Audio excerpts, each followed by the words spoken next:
Hoy vamos a hablar de Pablo Neruda. Gabriel García Márquez afirmaba que Pablo Neruda es el poeta más grande del siglo XX en cualquier idioma. Autor de más de 45 libros, ganador del Premio Nobel de Literatura, poeta nacional de Chile, pero también poeta de América. Neruda ha hecho por la literatura en español lo que Walt Whitman hizo por la inglesa. Su canto general es un testimonio de todo un continente, una versión poética de toda su historia. Yo les recomiendo leer el canto general de Neruda. Son esos libros que uno no debe morirse sin haberlos leído. Neruda fue también un luchador social, un hombre comprometido con el pueblo. Siempre lo defendió, siempre luchó por las grandes causas populares y murió precisamente en la defensa de la democracia chilena ante el golpe asesino de los militares encabezados por Augusto Pinochet. Neruda es también un amante de la naturaleza, una persona que domesticaba toda clase de animales salvajes y convivía con ellos. Un gran coleccionista, él tenía colecciones de caracoles, colecciones de proas, de botellas con barcos. Las casas de Neruda en Chile, tiene 3 casas, que son bellísimas, son a veces pequeñas, pero es la visión del poeta lo que las hace tan hermosas. Y desde un punto de vista más práctico, Neruda también introduce una nueva forma de hablar y de decir. Estaba yo oyendo hace poco unas canciones de Pablo Milanés y de Silvio Rodríguez y se me ocurre que pues esta forma de hablar, esta manera de describir el amor es profundamente nerudiano. Cambia las poesías de amor, y lo vamos a ver en esta conferencia, de la grandilocuencia del siglo XIX a una verdad, a un amor mucho más terreno, mucho más real. Logra hacer poemas de lo cotidiano, de las cosas más simples, odas a las tijeras, a la cama, a la cebolla, a la sopa. Entonces, hoy haremos un recorrido por la vida de Pablo Neruda y por su poesía. Y espero que esta conferencia los inspire a leer o releer a Pablo Neruda.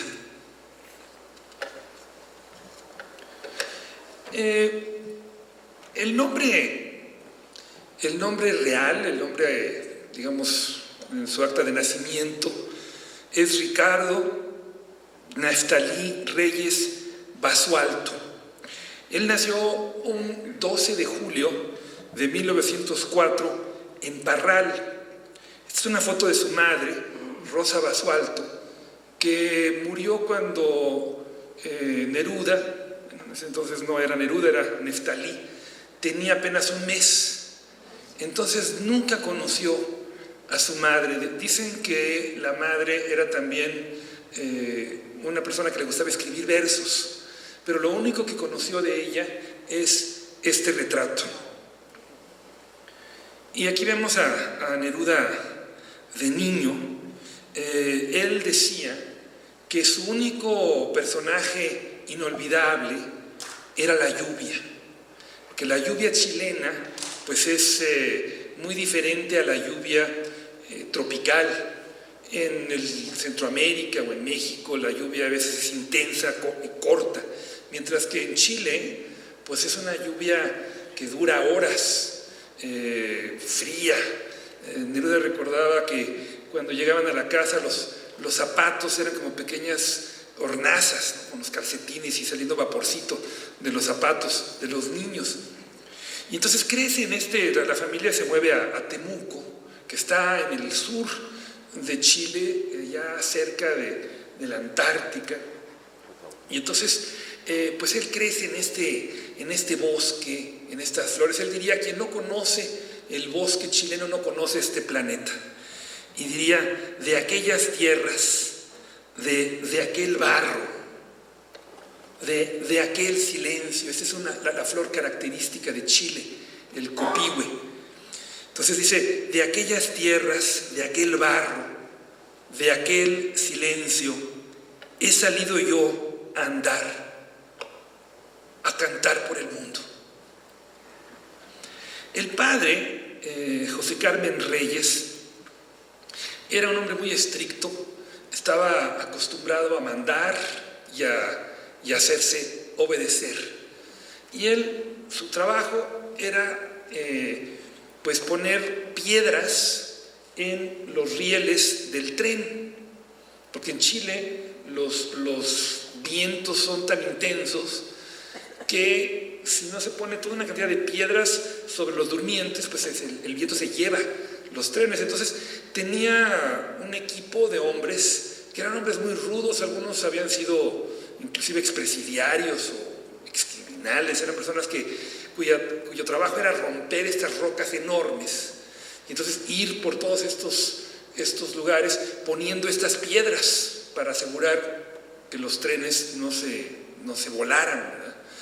Y entonces a menudo Neruda iba con su padre y se hizo muy amigo de estos hombres duros y tremendos, que sin embargo pues le enseñaban los pájaros y los murciélagos y le daban toda clase de insectos.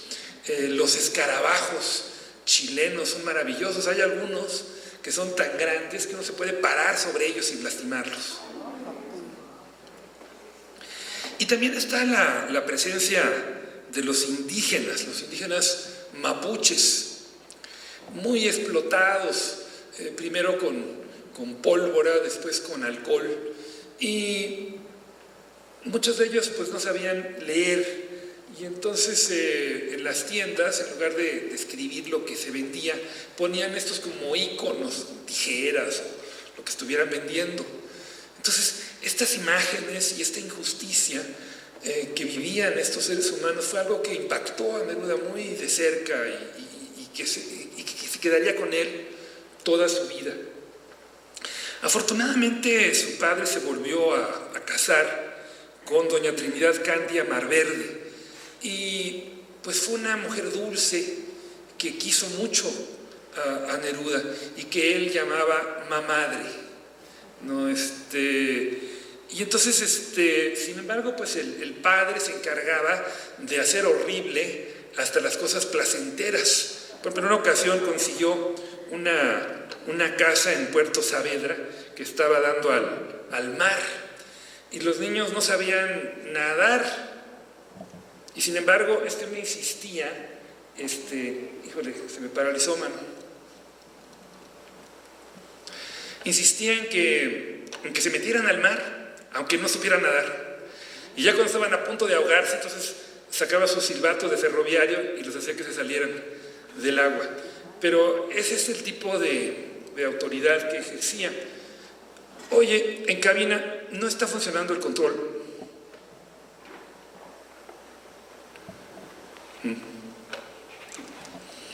Si siquiera se hubiera quedado una imagen del bosque, ¿no? Allá arriba no me oyen, ¿no? ¿Aló? ¿Técnico?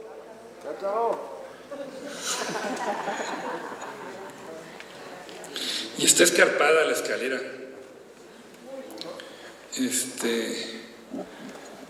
Hoy hice una solemne promesa que si algún día me va bien, y la estoy haciendo en público además, si algún día me vuelvo próspero, conferencista y demás, voy a poner un pequeño elevador allá atrás para subir. Pues fíjense, este hombre que pues era lo opuesto al artista, ¿no? En cualquier forma. Y entonces, en una ocasión, Neruda escribió un pequeño poema a su madrastra, a su mamadre, como le llamaba él. Y entonces dice que el padre lo vio y le dijo: ¿de dónde lo copiaste? Y dice: fue mi primera buena crítica. Y conforme Neruda fue creciendo, pues el conflicto con el padre se fue haciendo cada vez peor, a tal grado que pues era una situación verdaderamente difícil si le publicaban un artículo o un poema. Y entonces él empezó a publicar sus poemas con seudónimos, y en una ocasión encontró un texto de un autor checoslovaco que se llama Jan Neruda. Entonces él adoptó el nombre y se puso Pablo Neruda. Eventualmente se cambió legalmente a ese nombre. ¿Y qué? ¿No?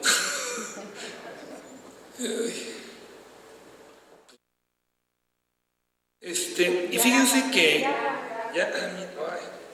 a ver, ahora vete arriba y le pones a la flechita, mano. No, ahí. Eso. Y ahora, pero vete arriba. ¿Ves dónde está la flecha? ¿Está? Ahí donde dice play, ahí pégale. Arriba. Arriba. Arriba, arriba. Ahí pégale, ya estás. Caliente, caliente. No. Mira. Ahí. No.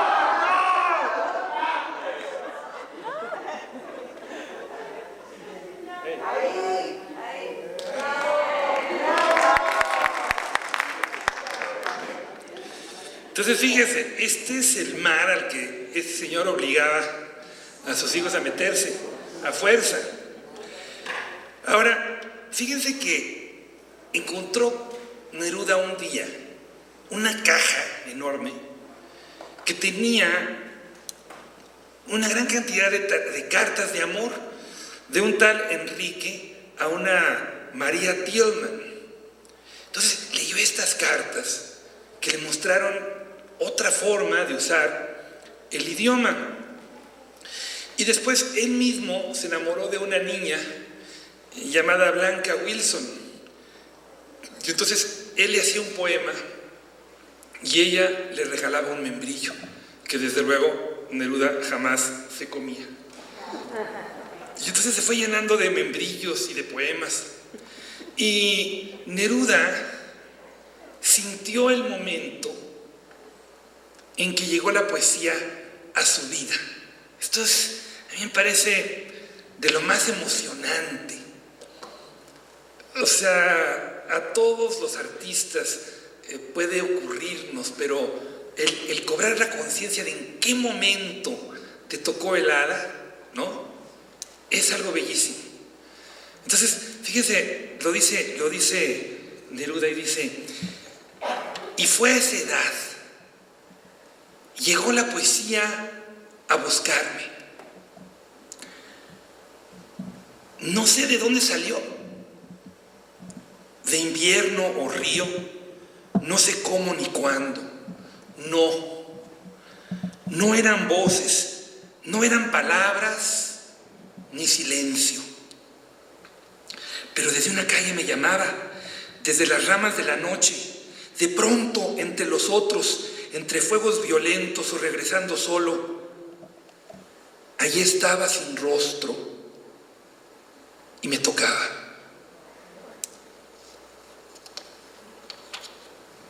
Yo no sabía qué decir, mi boca no sabía nombrar, mis ojos eran ciegos y algo golpeaba en mi alma, fiebre o alas perdidas, y me fui haciendo solo, descifrando aquella quemadura, y escribí la primera línea vaga, sin cuerpo, pura tontería, pura sabiduría del que no sabe nada. Y vi de pronto el cielo desgranado y abierto. Planetas, plantaciones palpitantes, la sombra perforada, acribillada por flechas, fuego y flores. La noche arrolladora, el universo. Y yo, mínimo ser, ebrio del gran vacío, constelado a semejanza, a imagen del misterio. Me sentí parte pura del abismo. Rodé con las estrellas. Mi corazón se desató en el viento.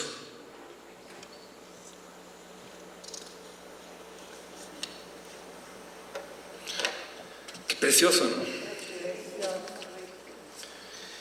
Y otra característica que tendría desde niño es el amor por los animales. Yo nunca he estudiado un personaje que ame tanto a los animales como Pablo Neruda.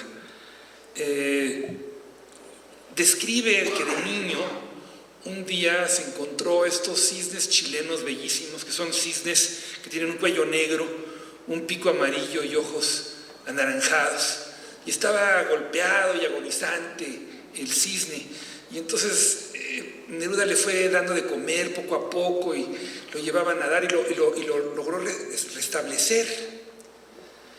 Y un día lo llevó a nadar otra vez y de pronto sintió el cuello del cisne que se le enrollaba. Y diría que él aprendió que los cisnes no cantan cuando mueren.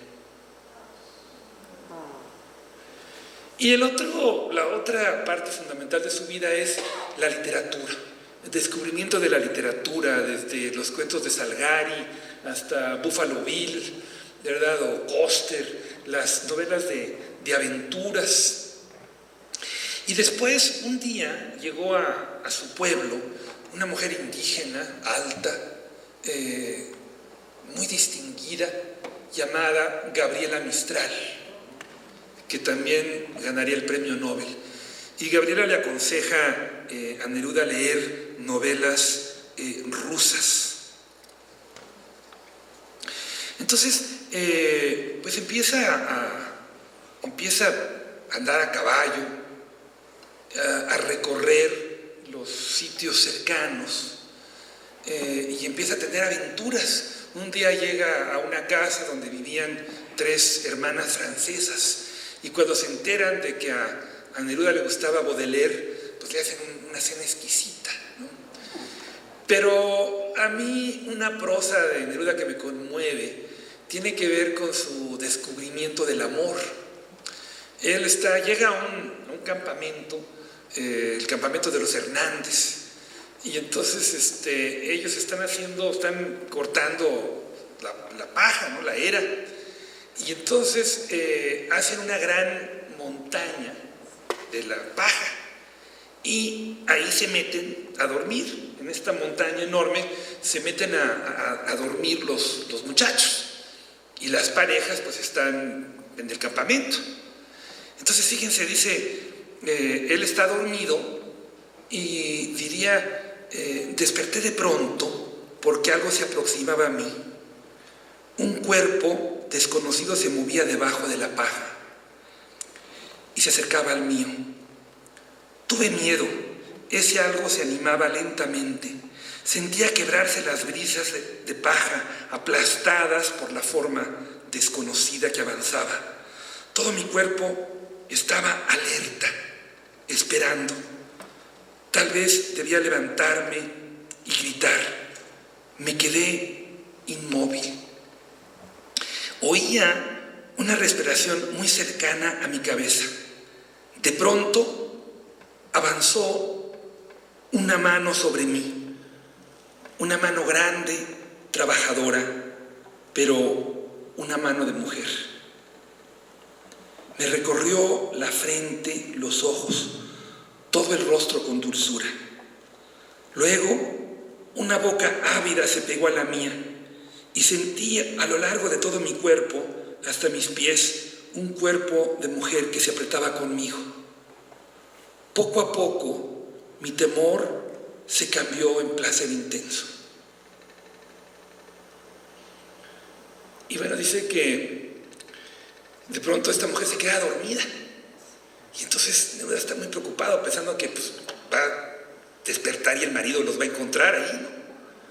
Pero después se queda dormido él también. Y cuando abre los ojos, dice que solo estaba su tibia ausencia. Es precioso, ¿no? Se va a vivir a Santiago. Y pues ya tiene pues, apenas unos 16 años. Y pues el papá le corta todo el apoyo. Está muy molesto porque está dedicándose al arte, a la literatura. Y entonces Neruda se hace, pues publica, ¿no?, algunos artículos en revistas estudiantiles como Claridad y Juventud. Y se hace pues amigo de todo un grupo de poetas. Y Neruda diría que de la misma forma que a una gente normal le cuesta mucho trabajo escribir un poema, a un poeta le cuesta mucho trabajo ser una gente normal. Y entonces en sus memorias, que son las mejores memorias que yo he leído de un artista, describe a sus amigos los poetas. Me acuerdo de uno llamado Alberto Rojas Jiménez, que era un hombre muy generoso, todo lo daba, y hacía unos pajaritos de papel en origami, y luego les daba lo que él llamaba el hálito vital, que les soplaba, entonces volaban los pájaros. Y pues escribía sus poemas, siempre andaban arrugados en sus bolsas. Y un día se acercó un hombre y le dijo: oiga, yo quisiera asaltarlo. Y le dice: ¿cómo? Y dice: sí, fíjese, yo tengo esta costumbre de que yo, gente que me interesa, le pido que cuando mueran pueda yo saltarlos. Dice: bueno, pues, ¿cómo no? Y lo celebró y todo eso.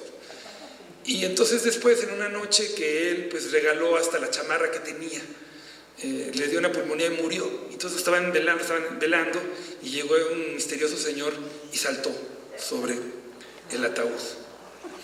Otro de sus amigos era un argentino llamado Omar Vignoli, y este señor andaba en todo Chile, todo Santiago, con una vaca. Y le tenían pavor porque se presentaba a los congresos de escritores con su vaca, y pues la vaca a veces no se portaba bien, ¿no?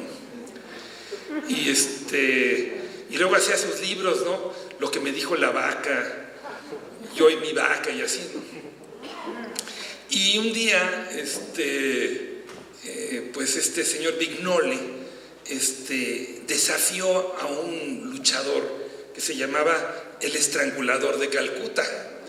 Entonces llegó el poeta, amarró a su vaca al ring, y pues es cosa decirles que el señor le puso una paliza espantosa al pobre poeta. Y entonces su siguiente libro lo dedicó a los 20,000 hijos de puta que me chiflaron en el Luna Park.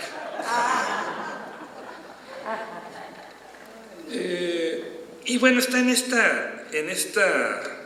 esta época cuando publica su primer libro llamado Crepusculario, y describe Neruda la emoción de ver por tu primer libro, una emoción que no se vuelve a sentir y que es distinta a cualquier otra experiencia. Y entonces publica su libro, y hay un poema de este libro que se vuelve famosísimo. Es un poema que se vuelve pues universalmente reconocido, quizá porque es realmente la primera vez en la que se habla de un amor libre, y libre en un sentido distinto a la promiscuidad contemporánea, ¿no? Esas personas que pues, tienen un amante y otro, bueno, pues no aman a ninguno, ¿verdad? Es más bien el sexo casi como deporte. Aquí no, aquí está hablando de un amor que es profundo, pero que al mismo tiempo es un amor que quiere libertarse, que no quiere amarrarse. Y entonces el dilema de este poema es que para poder ejercerlo, pues uno tiene que renunciar a hacer una familia, a tener hijos, a tener un un hogar permanente, ¿verdad? Eso es un compromiso muy fuerte si lo vemos así.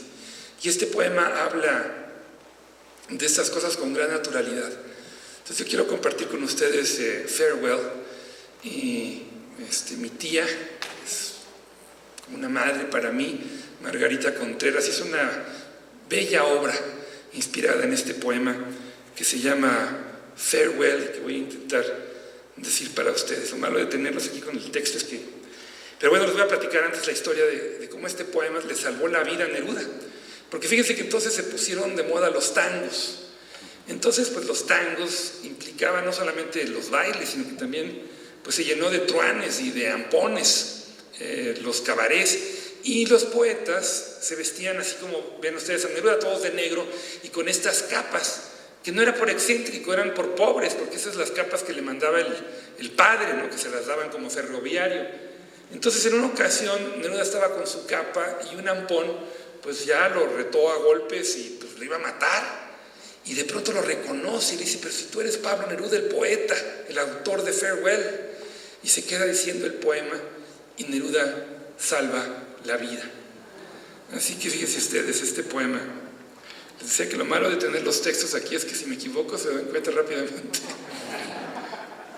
La próxima vez no lo voy a hacer así, les voy a poner más fotos, ¿no? Fíjense, desde el fondo de ti y arrodillado, un niño triste como yo nos mira. Por esa vida que arderá en sus venas, tendrían que amarrarse nuestras vidas. Por esas manos, hijas de tus manos, tendrían que matar las manos mías. Por sus ojos abiertos en la tierra, veré en los tuyos lágrimas un día. Yo no lo quiero, amada, para que nada nos amarre, que no nos una nada, ni la palabra que aromó tu boca, ni lo que no dijeron las palabras. Amo el amor de los marineros que besan y se van. Dejan una promesa, no vuelven nunca más. En cada puerto una mujer espera, los marineros besan y se van. Una noche se acuestan con la muerte en el lecho del mar. Amo el amor que se reparte en besos, lecho y pan. Amor que puede ser eterno y puede ser fugaz. Amor que quiere libertarse para volver a amar. Amor divinizado que se acerca. Amor divinizado que se va. Ya no se encantarán tus ojos en mis ojos. Ya no se endulzará junto a ti mi dolor. Pero hacia donde vaya, llevaré tu mirada. Y hacia donde camines, llevarás mi dolor. Fui tuyo, fuiste mía. ¿Qué más? Juntos hicimos un recodo en la ruta donde el amor pasó. Fui tuyo, fuiste mía. Tú serás del que te ame, del que corte en tu huerto lo que he sembrado yo. Yo me voy. Estoy triste, pero siempre estoy triste. Vengo desde tus brazos. No sé hacia dónde voy. Desde tu corazón me dice adiós un niño.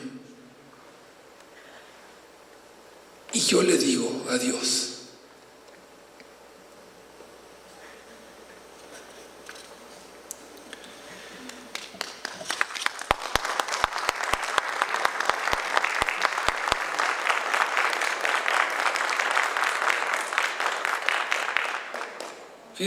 Muchas gracias.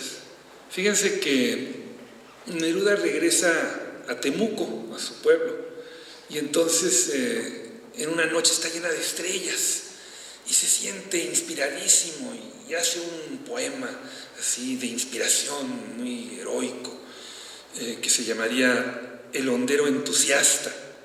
Y entonces un amigo detectó la influencia de un poeta uruguayo, Sabat Ercasti, y entonces Neruda lo fue a ver y le enseñó su poema, y el viejo maestro pues le confirmó que sí, que había influencia de él.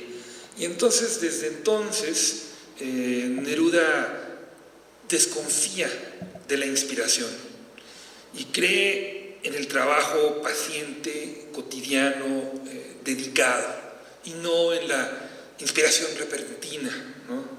El genio súbito.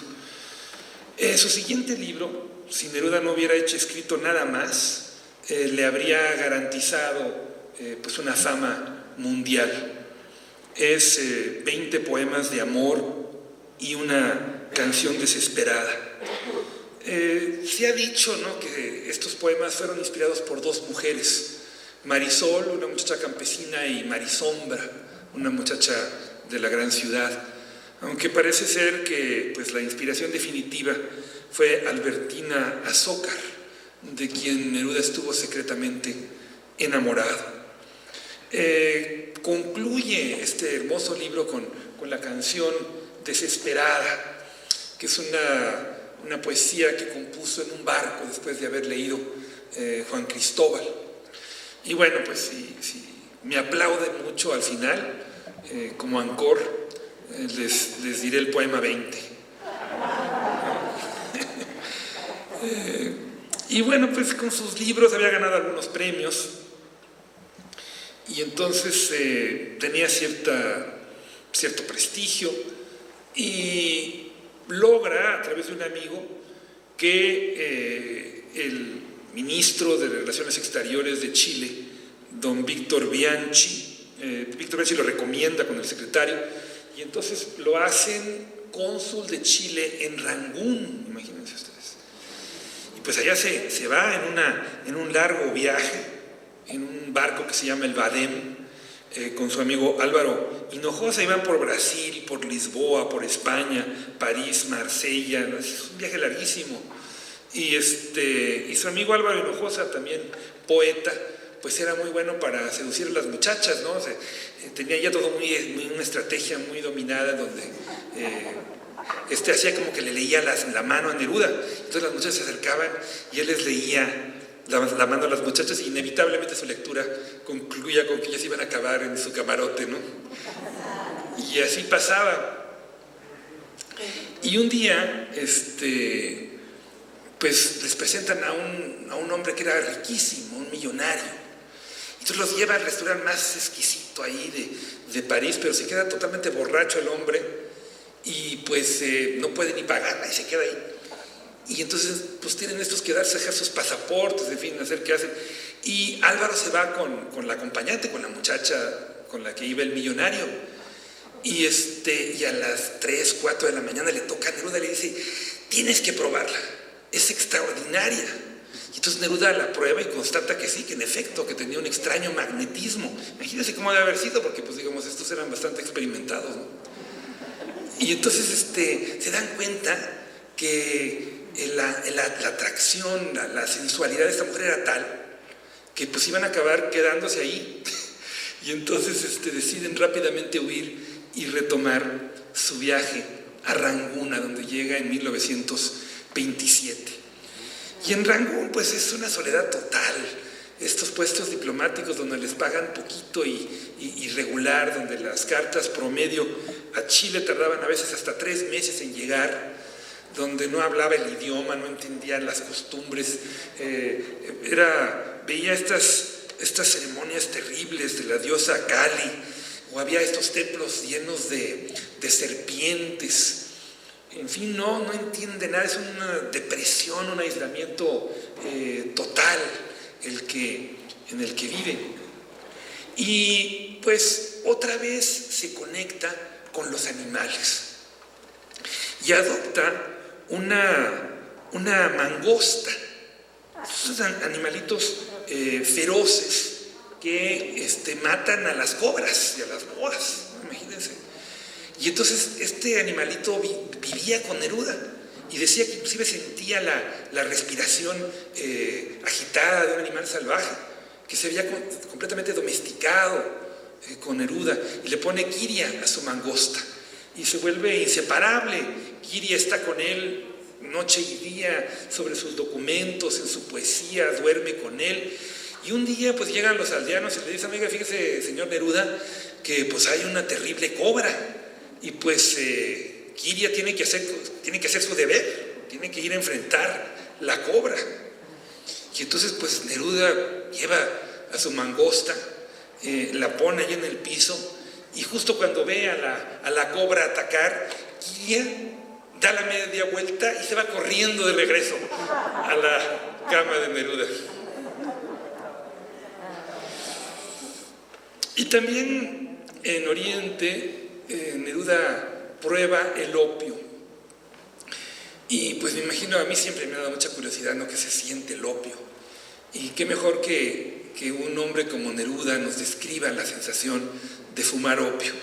Dice: debía conocer el opio, saber el opio para dar mi testimonio.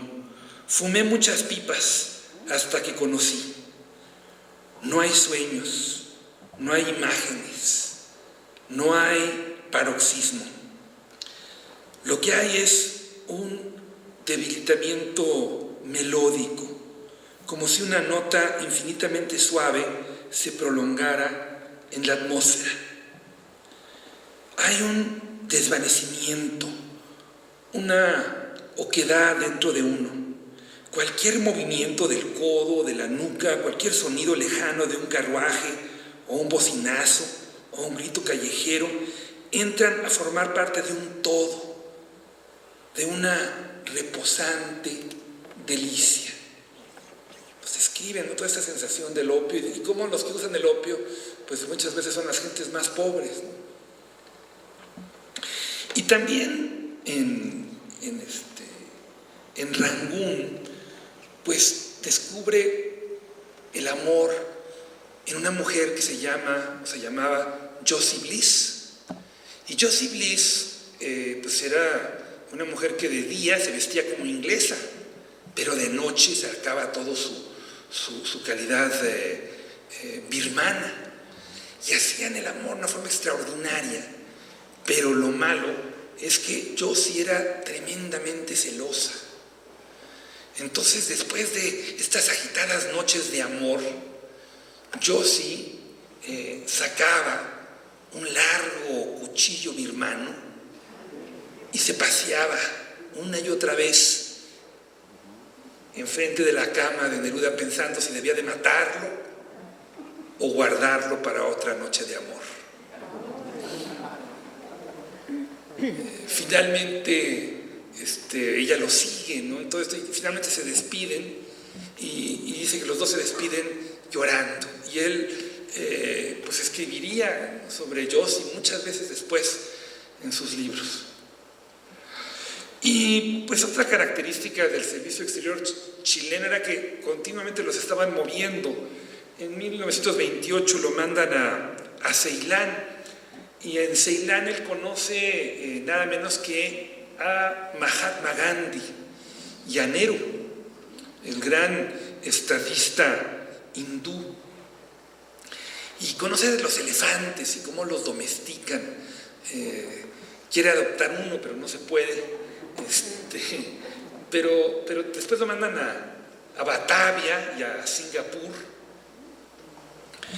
y allí pues está en esta casa, y no tienen un excusado común, que es en un lugar alto, y todos los excrementos caen en esta canasta enorme, y luego hay una mujer que se lleva esta canasta, que es una mujer tamil de una casta inferior, y entonces es la mujer más bella que Neruda ha visto en su vida, pero es una mujer que es paria. Ustedes saben que en esas sociedades de castas pues es imposible que una paria establezca una relación con otro que no sea de su misma clase, de su misma secta.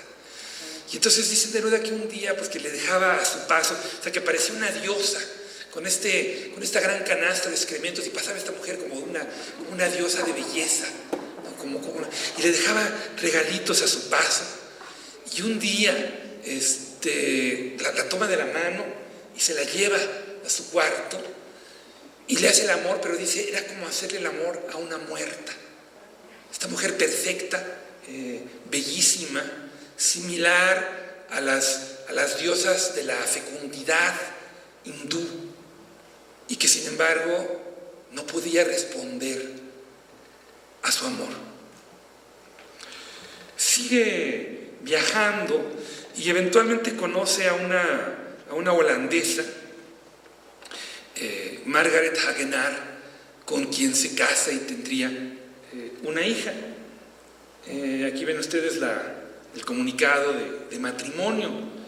Regresa a Chile y en Chile escribe el más desesperado de sus libros.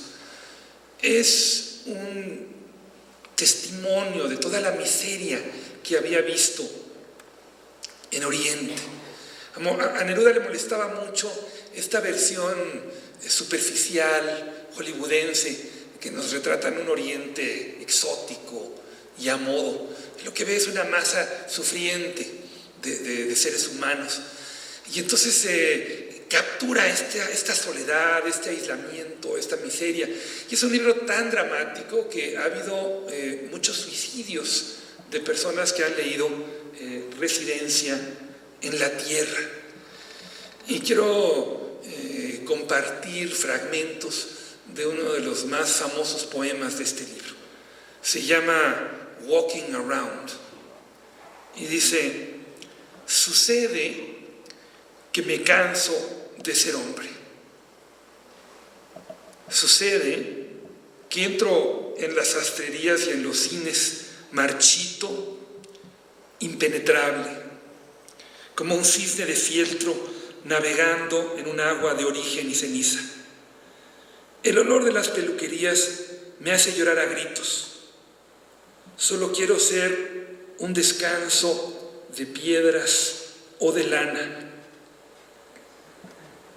Solo quiero no ver establecimientos, ni jardines, ni mercaderías, ni anteojos, ni ascensores. Sucede que me canso de mis pies y de mis uñas, de mi pelo y de mi sombra. Sucede que me canso de ser hombre. En 1933 es nombrado cónsul en Buenos Aires y conoce al gran Federico García Lorca.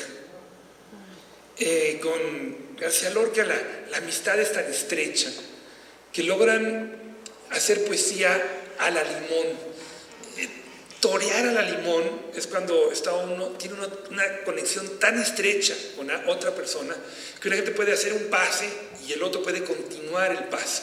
Se requiere una coordinación total y Neruda logra hacer esto con García Lorca. Y entonces lo mandan sus siguientes adscripciones a España y llega primero a Barcelona y después a Madrid. Y para Neruda, después de tanta soledad en el Oriente, pues España es el lugar en donde se identifica plenamente, hace amistad con Miguel Hernández, con Alberti, con Machado, con Juan Ramón Jiménez. Desafortunadamente su hijita muere, la única hija de Neruda muere, y pues él canaliza toda esta ambivalencia de, por una parte, goce profesional, por otro, pesar personal, para hacer grandes obras, y su hermosa revista Caballo Verde Pero España está pues en plena guerra civil, se han rebelado el ejército contra la República, y esto es pues el gran preámbulo para la Segunda Guerra Mundial. García Lorca tiene una premonición. En una ocasión ve a un corderito y luego ve una piara de puercos salvajes que lo destrozan al corderito. Entonces, como que se vuelve como una premonición de su propia muerte, porque eso es lo que le pasa a Federico García Lorca. Los malditos fascistas, los asesinos fascistas, franquistas, matan a García Lorca en una forma espantosa. Y a Neruda pues le toca acompañar al pueblo español en este sufrimiento, y está la impresión que Neruda se politiza, cambia su actitud, empieza a tener la convicción de que la literatura tiene que tener un compromiso político y social. Se hace miembro del Partido Comunista y escribe y actúa orientado, guiado por una lucha mayor que sí mismo. O sea, la idea de que el arte está comprometido con la vida. Esta es una de las características fundamentales de su trabajo. Y hay un poema que escribe donde dice: preguntaréis por qué su poesía no nos habla del sueño, de las hojas, de los grandes volcanes de su país natal. Y responde: venid a ver la sangre por las calles. Venid a ver la sangre por las calles. Venid a ver la sangre por las calles. Regresa momentáneamente a Chile y muere su padre. Lo entierran y a los 3 meses muere la madre y tienen que abrir el ataúd para enterrarlos juntos. Entonces dice que al abrirlo, al destapar el ataúd, ve la lluvia chilena. La lluvia de su infancia estaba allí, adentro del ataúd. Y ese mismo día empieza a escribir su obra maestra, el Canto General. En 1939 recibe el encargo de rescatar a los exiliados españoles. Muchos de ellos venían huyendo y Francia los recibe y los interna en un campo de concentración. Y Neruda logra salvar a muchos de estos refugiados. Los lleva en un gran barco llamado el Winnipeg. Después, en 1940, lo hacen cónsul en México, una de sus épocas más felices. Él diría que México es el país más opuesto a Chile. Le encantan los mercados, que los visita, domestica tejones y otros animales. A Siqueiros, que estaba encarcelado por haber participado en el atentado contra León Trotsky, le consigue asilo en Chile. Y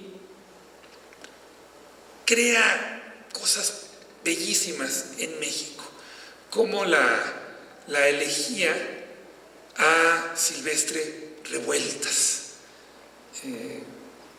Para mí, la más bella elegía que yo he leído y que quisiera dedicar a mi amigo Nacho Hernández.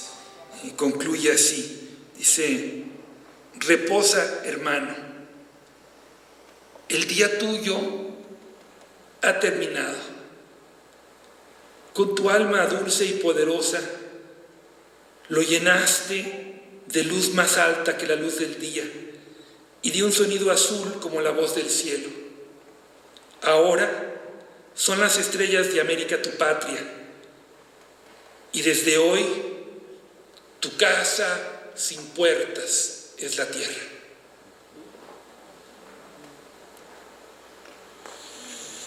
Y de México, pues Neruda recibiría no solamente la amistad, sino la colaboración directa de dos de nuestros grandes artistas, de Diego Rivera y de Siqueiros, que le proporcionarían las dos ilustraciones de su canto general. Esta es la de Siqueiros y esta es la de Diego. De México, después de su encargo en México, se va a Machu Picchu.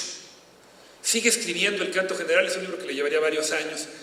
Y en este poema, en Alturas de Machu Picchu, Neruda hace algo que lo identifica con los explotados, con los conquistados, con los torturados, ¿no? Toda esta absurda discusión que acabamos de tener, en donde ciertos intelectuales decían que España no tiene nada que ver con la conquista, que eso es algo que hicimos los mexicanos, ¿verdad? Que pues como se casaron aquí, ¿verdad? Y sin decir del oprobio que enriqueció Europa.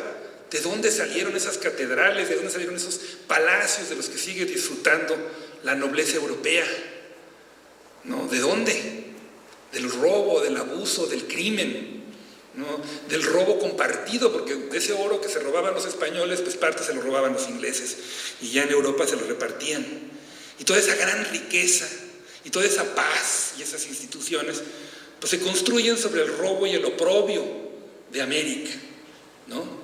Y entonces en este poema Neruda habla de esa explotación ancestral, de esa víctima de siglos, y lo concibe en Machu Picchu, es decir, se identifica con eso. Fíjense qué cosa tan extraordinaria. Dice: miradme desde el fondo de la tierra, labrador, tejedor, pastor callado, domador de guanacos tutelares, albañil del andamio desafiado, aguador de las lágrimas andinas, joyero de los dedos machacados, agricultor temblando en la semilla, alfarero en tu greda derramado.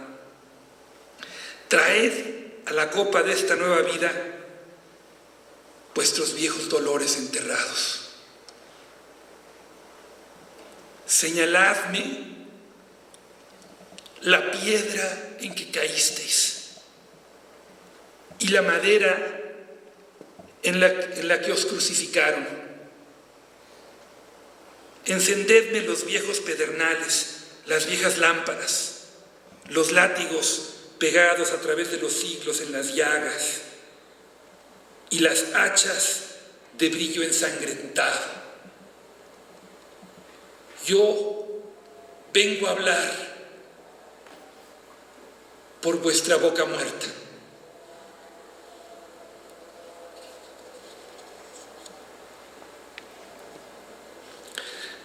Regresa a Chile en 1943 y en 1945 lo eligen senador por Tarapacá y Antofagasta. Son pueblos mineros. Y entonces el presidente de Chile, Gabriel González Videla, pues que había sido elegido prometiendo apertura, pues ya a la hora de gobernar, pues se dedique a perseguir a los sindicatos y a los obreros. Dice Neruda que era el colmo de la hipocresía, ¿no? Que en una ocasión convocó a todos los líderes obreros y en este momento a veces se puso a sollozar y le preguntaron: ¿por qué, señor presidente? Pues es que ya no los voy a volver a ver. Y tenía a los soldados que se lo llevaban presos. Algunos nunca reaparecerían de sus mazmorras. Neruda lo denuncia tanto en Chile como en México. Cuando recibe el águila azteca, haría lo que él llama una carta íntima a millones de hombres. Y entonces, a pesar de ser senador, pues lo persiguen y Neruda se tiene que esconder. Lo meten en un cuartito casi subterráneo por largas temporadas y allí, escondido, termina su canto general. Y finalmente, cuando ya se están acercando los policías, ya lo van a encontrar, deciden que ya no lo pueden mantener escondido y la única forma de escapar es a través de los Andes. Los Andes son una de las cordilleras más agrestes, más escarpadas del mundo. Y así, a pie y luego a caballo, Neruda cruza los Andes. Hay un momento en que va el caballo en el río y está a punto de ahogarse y de pronto siente una soga y era un arriero que venía atrás, que había perdido a su padre de la misma forma y que en este momento rescata a Neruda. Es una odisea, ¿no?, cruzar los Andes a pie. Y finalmente llegan a un lugar ya casi con la frontera de Argentina y encuentran donde los cóndores volando a esas alturas, estos metidos ahí en la nieve, en la sierra. Y digo, llegan a este lugar en donde encuentran una gran calavera de algún animal vacuno. Y entonces los anteriores visitas habían dejado algo de comida allí. Y describe Neruda todo este ritual allí, donde hacen una danza de agradecimiento y consumen la comida que estaba allí y dejan comida para el siguiente grupo de aventureros. Entonces, pues ha logrado el milagro, ha escapado de las garras del dictador y está ahora en Argentina, pero allí también hay persecución. Entonces, afortunadamente, Neruda se parecía mucho al gran escritor guatemalteco Miguel Ángel Asturias. Y entonces Miguel Ángel Asturias le presta su pasaporte y con ese logra escapar y llega a París, en donde lo recibe su amigo Pablo Picasso.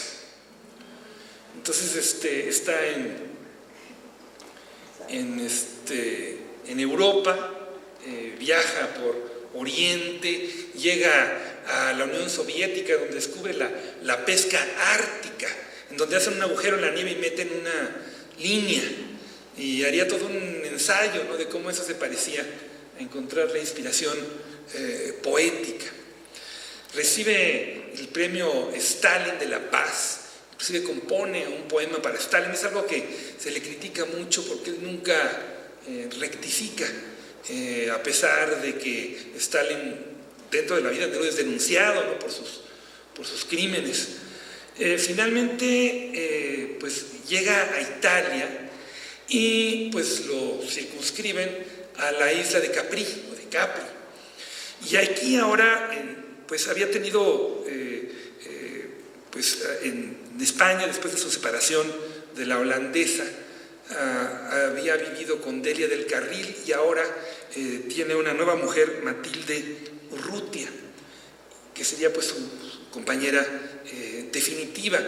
No sé si ustedes vieron hace poco una bellísima película llamada Il Postino, que trata de un cartero que descubre que Neruda está allí y le pide que le haga poemas para esta mujer que ama. Es un poco, a lo mejor novelada, pero ciertamente Neruda era capaz de hacer eso y más por un compañero trabajador como el cartero de la película.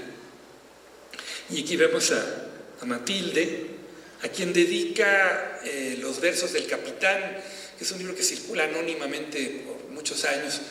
Le dedicaría también, aquí ven un retrato que le hace a Matilde Diego Rivera, y también le dedicaría un libro llamado 100 poemas de amor.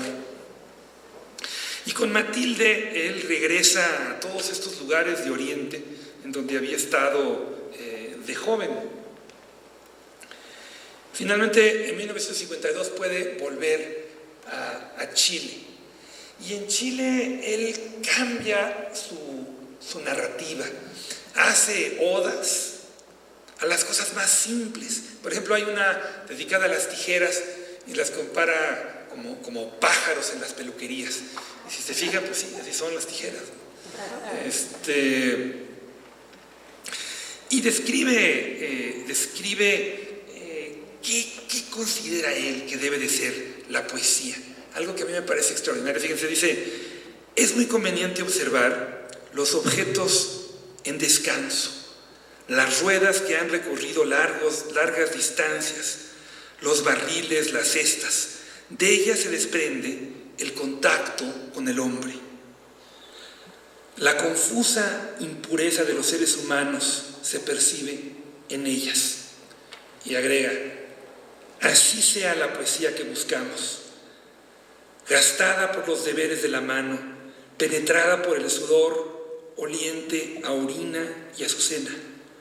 Una poesía impura como un traje, como un cuerpo, con arrugas, sueños, vigilia, profecías, declaraciones de amor y de odio, negaciones, dudas y afirmaciones. Fíjese qué cosa tan hermosa, hacia una poesía impura. También Neruda traduce al español Romeo y Julieta. La mejor traducción de Shakespeare de Romeo y Julieta es de Neruda. Y por este trabajo Oxford le da un doctorado honoris causa. Haría también su canción de gesta, dedicada a la Revolución Cubana. Y conocería, ¿no?, a Fidel Castro. Y diría como en una ocasión estaban en un cuarto y había un fotógrafo escondido y de pronto vio a Fidel transformarse del guerrillero, ¿no?, atacando a este hombre. También conoció al Che Guevara y afirma, ¿no?, como el Che estaba obsesionado por el tema de la revolución y de la guerra, ¿no?, la busca de la transformación de la sociedad a través de las armas. Ahora, otra cosa que es sorprendente en Neruda es que, a pesar de ser un hombre pues que ciertamente nunca fue rico, pero hizo unas casas bellísimas. A mí la que más me gusta está en Isla Negra. Vale la pena ir a Chile solamente para visitar las casas de Pablo Neruda. Isla Negra, una casa que le vendió un republicano español, está llena de mar. No se puede uno meter, pero... Y Neruda colecciona de todo, tiene estas proas. Hay algunas que parecen llorar. Tiene también estos barquitos dentro de las botellas. Es además uno de los grandes coleccionistas de conchas. Iba a todo el mundo, el malacólogo, le decía, porque tenía conchas de todas partes, de todos los mares, que él personalmente escogía y seleccionaba. Neruda es además pues el gran padre pues de la literatura latinoamericana contemporánea. Aquí lo vemos con un muy joven Gabriel García Márquez. Le conmueve, le apasiona el vuelo espacial, y escribiría un libro llamado El arte de pájaros. Si yo pudiera mostrarle una imagen a Neruda, le enseñaré yo esta. Ese puntito azul que ven allí, esa es la Tierra, ¿no?, esa molécula ínfima. Una vez sigue su pasión por los animales. Una vez le quieren hacer una gran barbacoa y entonces ve al cabrero y dice no. Entonces adopta al cabrero y se lo lleva a su casa. Y el cabrero se come todas sus plantas, todo el jardín le destruye, ¿no? En 1969, pues la Unidad Popular en Chile ha ido cobrando fuerza y postulan a Neruda como candidato presidencial. Por un momento Neruda tiene miedo de que su candidatura vaya a agarrar fuerza, pero afortunadamente pues su amigo Salvador Allende pues es elegido como el candidato y triunfa la Unidad Popular. A Neruda lo hacen embajador en Francia y se vuelve uno de los principales aliados y defensores de Allende y de su socialismo democrático. En 1961 le dan el máximo honor al que puede aspirar un escritor, que es el Premio Nobel de literatura. Hay un hermoso discurso de Neruda, en donde habla, porque Neruda no solamente hace grandes poemas, tiene también grandes prosas y grandes discursos. Vean ustedes este pequeño fragmento de su discurso. Dice, y aquí otra vez una respuesta, ¿no? ¿Por qué? ¿Por qué todavía pesa pues el colonialismo y el abuso de siglos? Fíjese, dice, heredamos la vida lacerada de los pueblos que arrastran un castigo de siglos, pueblos que de pronto fueron arrasados y enmudecidos por las épocas terribles del colonialismo que aún existe. Muchos escritores se niegan a compartir el pasado de oprobio y de saqueo. Yo escogí el difícil camino de la responsabilidad compartida. Y pues el ataque contra Salvador Allende de los intereses conservadores es cada vez más intenso. Hay desde boicots, paros, toda clase de ataques a la economía de Allende. Y pues Neruda defiende a su amigo, regresa de Francia para estar en Chile. Nixon y su secretario de Estado, Henry Kissinger, promueven en toda América dictaduras militares, asesinas. Y Neruda responde con este libro, ¿no? La incitación al nixonicidio le llamaría. Pero pues las fuerzas se ciernen y eventualmente Allende es atacado, el Palacio de la Moneda es atacado por los militares traidores. Un 11 de septiembre de 1973, Allende cae y lo último que escribiría Neruda son estas líneas en su diario. Diría, escribo estas rápidas líneas a solo 3 días de los hechos incalificables que llevaron a la muerte a mi gran compañero el presidente Allende. Su asesinato se mantuvo en silencio, fue enterrado secretamente, solo a su viuda le fue permitido acompañar aquel inmortal cadáver. Aquel cadáver que marchó a la sepultura, acompañado por una sola mujer que llevaba en sí misma todo el dolor del mundo. Aquella gloriosa figura muerta iba acribillada y despedazada por las balas de las ametralladoras de los soldados de Chile que otra vez habían traicionado a Chile. Y se impone una de las más sangrientas dictaduras. Son indecibles las torturas y los crímenes de los militares, los horrendos militares en cualquier país. Y siempre Neruda muere 10 días después. Y siempre se ha pensado que había muerto de tristeza o por complicaciones de su cáncer. Sin embargo, su chofer, Manuel Araya, afirma que Neruda murió asesinado por los militares y describe cómo a los pocos días del golpe se presentaron los militares a allanar y a robar la casa de Neruda. Primero llegaron 4, después un regimiento. Y Isla Negra, la casa que da al mar, ahí se apostó un buque de la Marina chilena. Es decir, Pinochet estaba perfectamente al tanto de cada movimiento de Pablo Neruda. El gobierno de México, que proporcionó asilo a muchos chilenos, ya había dispuesto un avión, ya lo habían mandado, un avión que iba a traer a Neruda a México. Y desde México, pues Neruda iba a seguramente encabezar pues las críticas a los golpistas y la lucha por el retorno a la democracia chilena.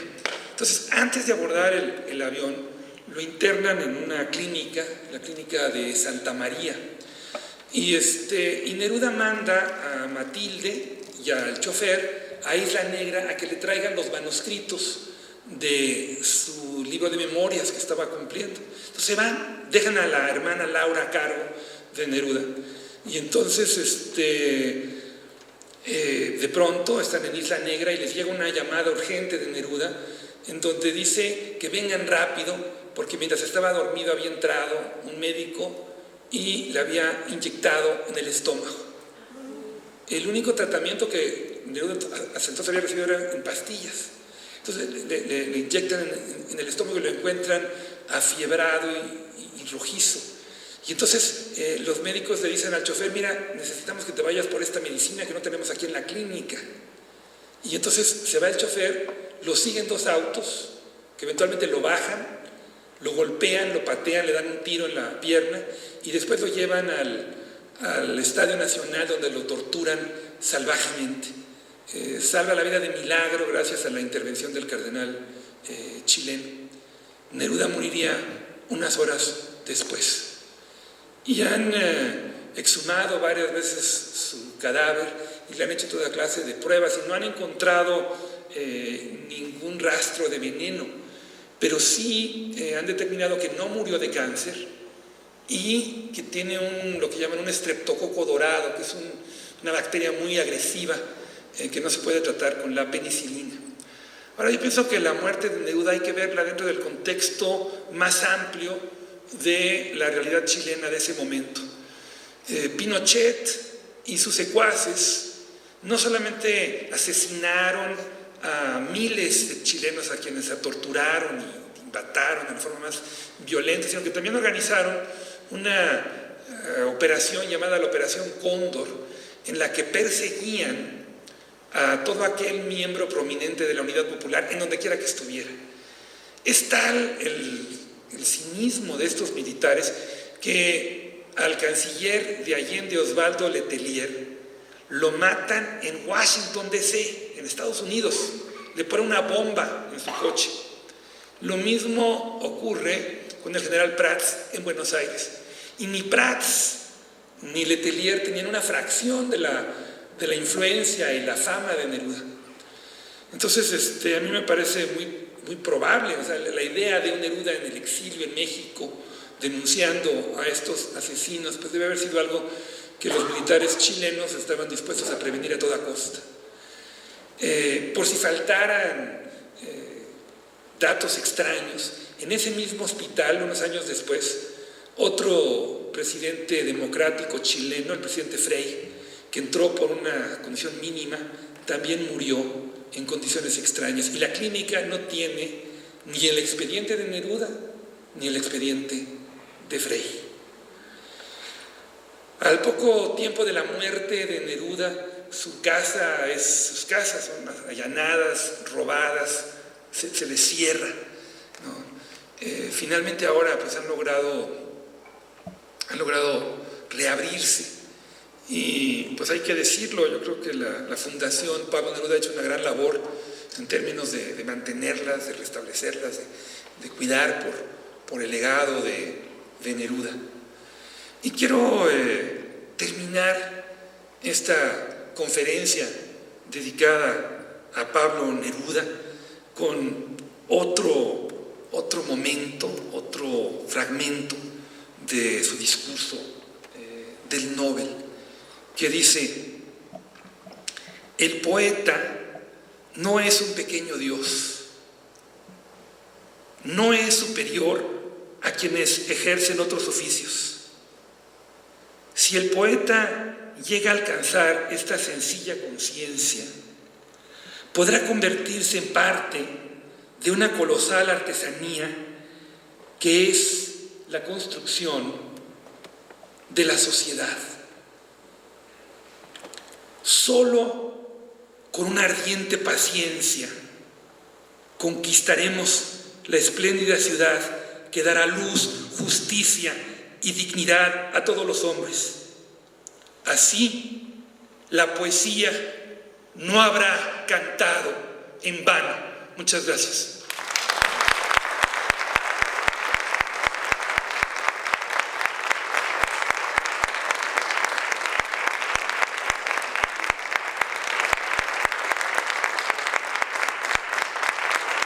Muchas gracias.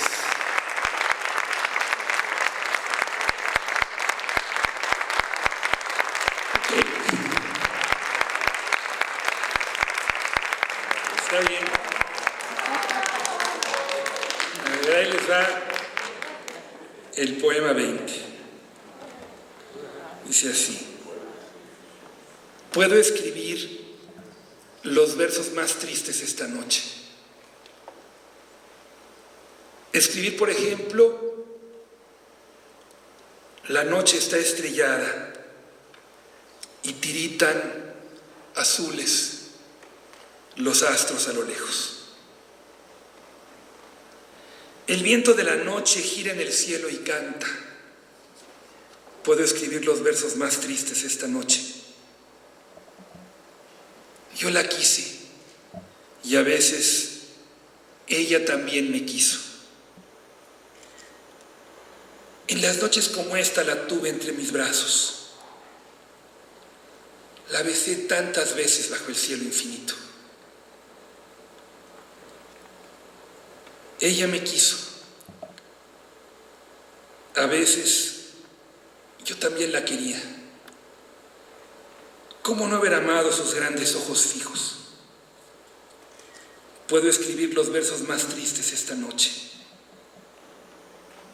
Pensar que no la tengo, sentir que la he perdido, oír la noche inmensa, más inmensa sin ella, y el verso cae al alma como el pasto al rocío. ¿Qué importa que mi amor no pudiera guardarla? La noche está estrellada y ella no está conmigo. Eso es todo.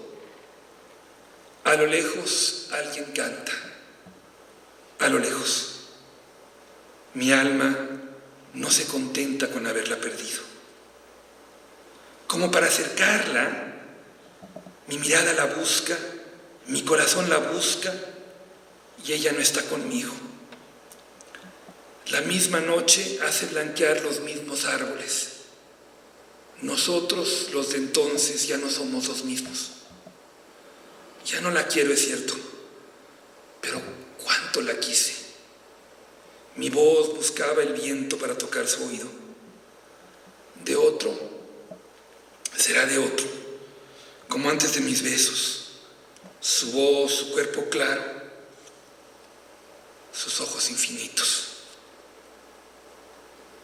Y ya no la quiero, es cierto, pero tal vez la quiero.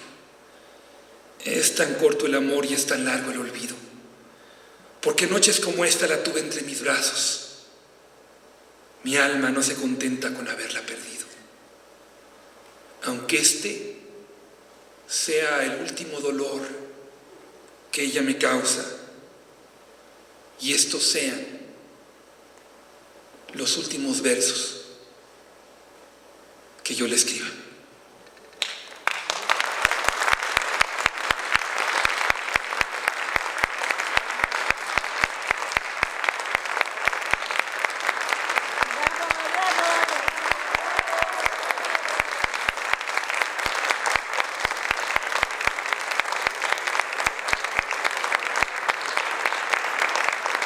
Muchas gracias, queridos amigos.